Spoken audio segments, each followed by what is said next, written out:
Hey guys, it's Grixon.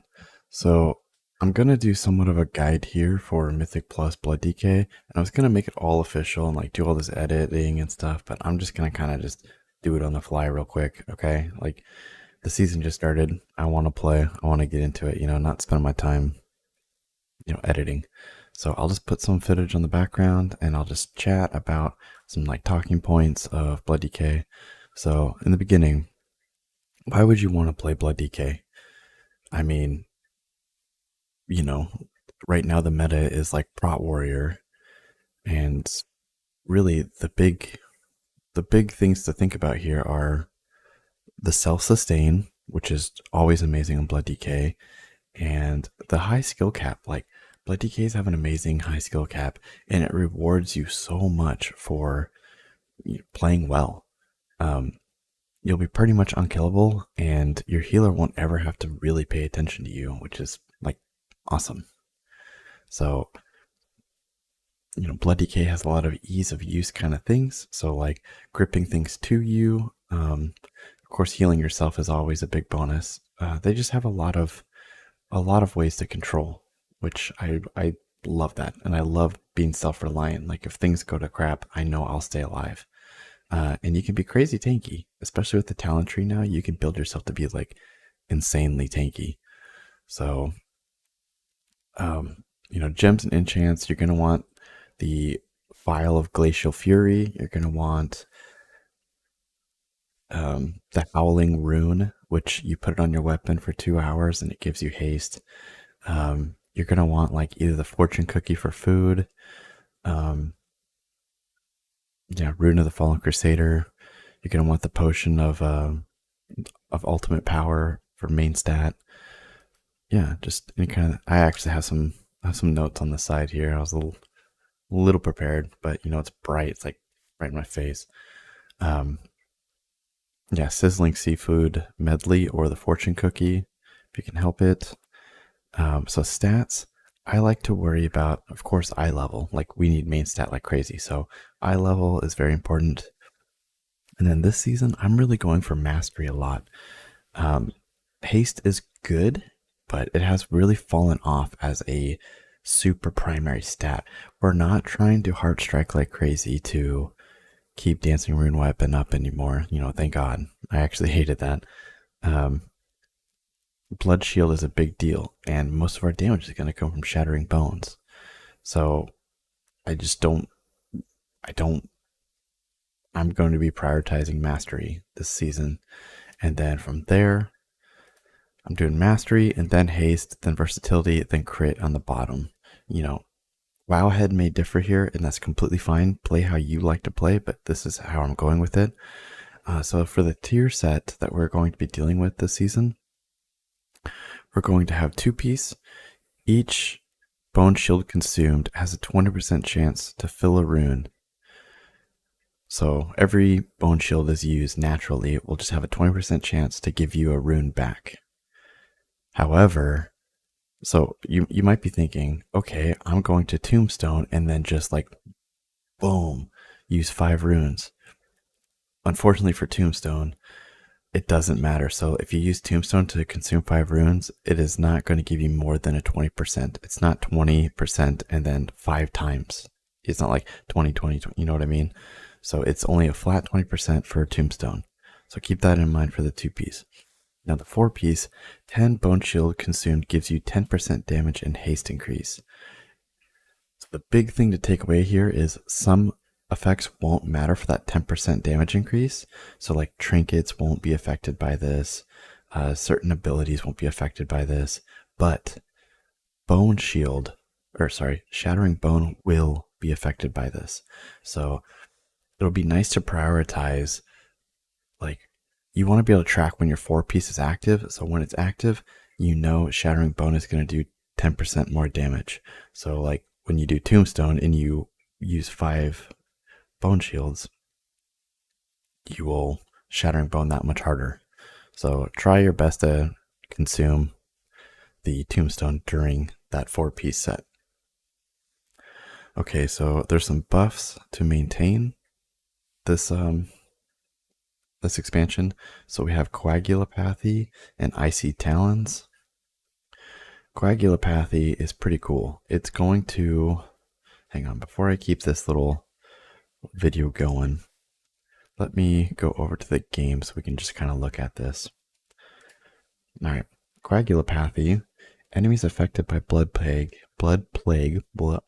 take 5% increased damage from you, and Death Strike increases the damage of your blood plague by 30% for 8 seconds, stacking up to 5 times.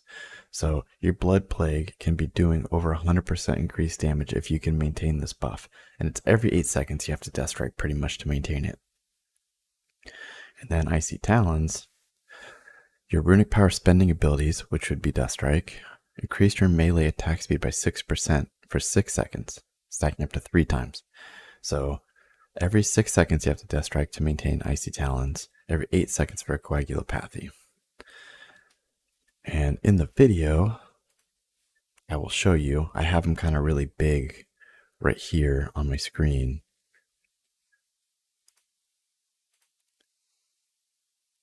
So I'm kind of grouping up. So right here, where's my mouse? Where's my mouse? Right here, this is Coagulopathy and this is Icy Talons. So as you see, I have 2 stacks right now. Every time I Death Strike, it's going to go up. And so, 3 stacks of Icy Talons is the most possible, and then Coagulopathy goes up to 5. So these are ways to like up your damage. This is not going to make or break your gameplay, but these are the things that are going to net you a good amount of damage overall in a dungeon. Obviously standing in your Death and Decay is going to matter more because Shattering Bone does insane amounts of damage when you're in Death and Decay. So, where's that? When Bone Shield is consumed, it shatters, dealing shadow damage to nearby enemies. This damage is tripled, so 300% more damage while you're in your Death and Decay. So, never Tombstone outside of Death and Decay. Just don't do it. And try your best to always have 100% uptime of Death and Decay. So, that obviously means we're a little stationary and we're going to be punished when we don't stand in our Death and Decay. So if it's a heavy movement fight, you're going to be punished more than other tanks who don't really have that stipulation. So, you have two ticks of Death and Decay, or 2 charges of it. So that's good. But basically you always want to be in your Death and Decay. And there's other things we have that help buff that too, right? So we see, where's it at? Right here. So gain 5% haste while you remain within your Death and Decay. There's just little things that help us out. And of course, the Hard Strike can cleave 5 things while you're in Death and Decay. That obviously still applies. Yeah, and so this kind of brings us back to like just talent tree. This is what I'm running right now for Mythic Plus, and my item level is like, it's low. It's 366, and I can take a 10, no problem right now. I mean, it'll still hurt, of course, and it depends on the dungeon, but it's doable. And that is because of things like Umbilicus Eternus. So we're going to be Vamp Blooding all the time. And after Vamp Blood ends, you get Umbilicus Eternus. So you absorb damage equal to 5 times the damage your blood plague dealt during Vampiric Blood. So this synergizes really well with Coagulopathy. So if you can keep that 5 stacks of Coagulopathy going, your blood plague is going to be hitting very hard. That in turn is going to feed into this insane shield you'll get from Umbilicus Eternus when Vamp Blood ends. So you can see how we can start stacking up. So let's look at this Temple of the Jade Serpent. I did 25k overall healing. Umbilicus Eternus only did 6.9%, but I mean, still, it's not nothing. And the better you play, the more that's going to be up there. That was a +9 Temple of the Jade. Yeah. Let's see, what else do we have to talk about here? So this is what I'm running, sorry. From here there are definitely tweaks here. You don't need to take permafrost if you don't want.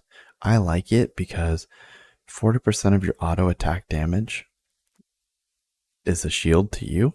So if you do an auto attack and it's a crit, you just got a shield, like a decent shield out of that. And it synergizes great with Icy Talons. Sorry, I got it. Oh my eye. It goes great with Icy Talons. So it rewards you for maintaining this buff and having faster attack speed to give you more shield. So let's say you hit something and it gives you 40% of that damage as a shield, and your shield didn't end before you did it again. It just adds on to the shield. It's not like it replaces it. So it's great for that. You don't have to take this. It's not going to make or break your gameplay.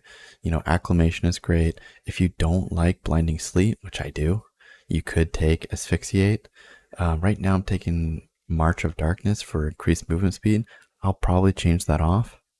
Right now I'm taking AMC. You probably don't always need this, and especially for certain dungeons, you won't need this. And on this side, I'm getting Purgatory and Umbilicus Eternus. So this is a very tanky option, especially with Ironheart, which increases our absorbs. Wowhead might be able to point you in a different direction for this, and honestly, play around with it. Find out what works great for you. A lot of people right now are taking Rune Tap, so you can reduce a lot of incoming damage. Heartbreaker is great. I'm not taking it right now. If you're raiding or you want to, like a tyrannical week, you might want to consider Bloodshot. It only increases your physical damage, so your auto attacks pretty much will do 25% increased. However, that will double dip into the increased attack speed from Icy Talons.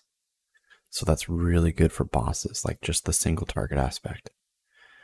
And then if you want, you can always try and come into more of Unholy Bond for that Rune of the Fallen Crusader to give you more strength. So if you have 2 into it, that'll be 20% more strength from Rune of the Fallen Crusader and more healing from it. So you do have options there. And then a standard kind of opener for this, for like a Mythic Plus scenario. So first thing, you're going to want to get Bone Shield charges fast. And the best way to do that is from ranged with Death's Caress. It has changed now in this expansion. It will give you Bone Shield stacks. It'll give you 2 of them. But with Dancing Rune Weapon, it'll give us 2 rune weapons that'll copy it as well. So you're actually getting 2, 4, 6 Bone Shield charges from it after you're in there. So I'm going to run up, and I'm going to Death's Caress. I'm going to Death Decay and Blood Boil. And we're going to want to get some stuff rolling here. Sorry, I'm having a hard time talking at the same time, but basically you want to keep Death and Decay up as much as you can. Watch your Bone Shield charges. And Blood Boiling during Dancing Rune Weapon is a good idea, because it will do more damage because they will also blood boil your dancing runes. So Death's Caress is great. It will give you a lot of Bone Shield charges for 1 rune during Dancing Rune Weapon, which is awesome. But you also need to remember that it's not going to be, it has to be used at the correct times, because if you don't, you're going to not have time to maintain this buff scenario where you want to keep coagulopathy going.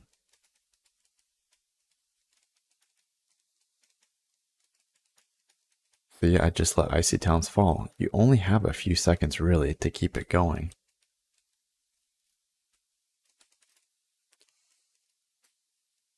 I would suggest trying to watch that stuff, but honestly, if you're just learning, don't worry about that. Don't worry about trying to min-max your death strikes to keep those buffs up. Don't worry about that.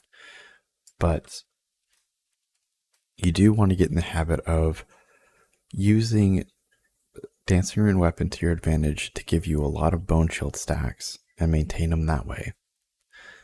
then spending them with Tombstone and standing in your Death and Decay.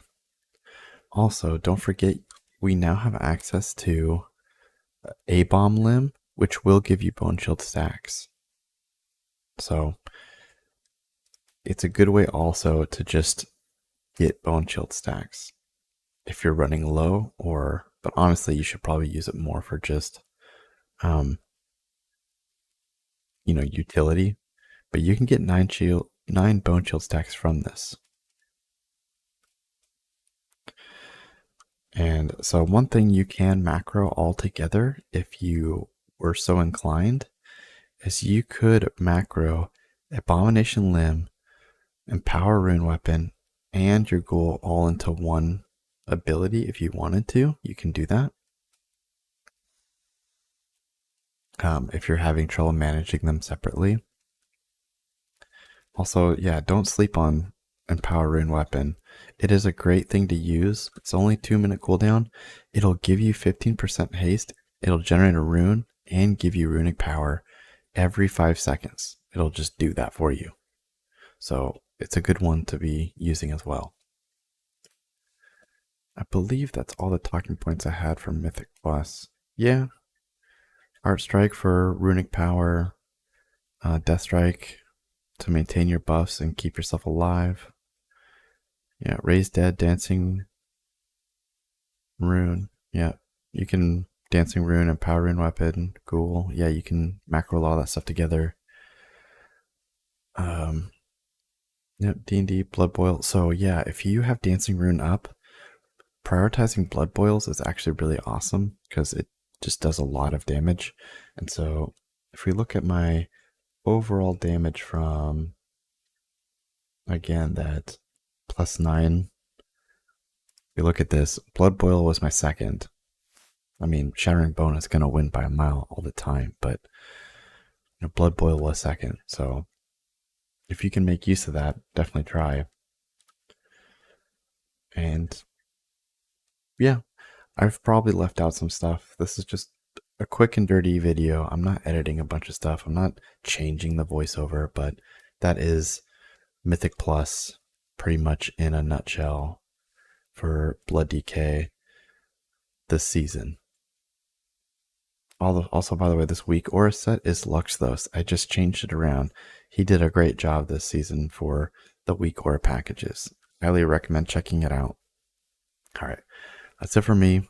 I'm going to do a voiceover for this specific +9. This is the very first dungeon I did for this season. And yeah, I'll see you guys in the next one. I appreciate you guys for hanging out and sticking with me through this break. Bye. Hit the record. Stop the recording.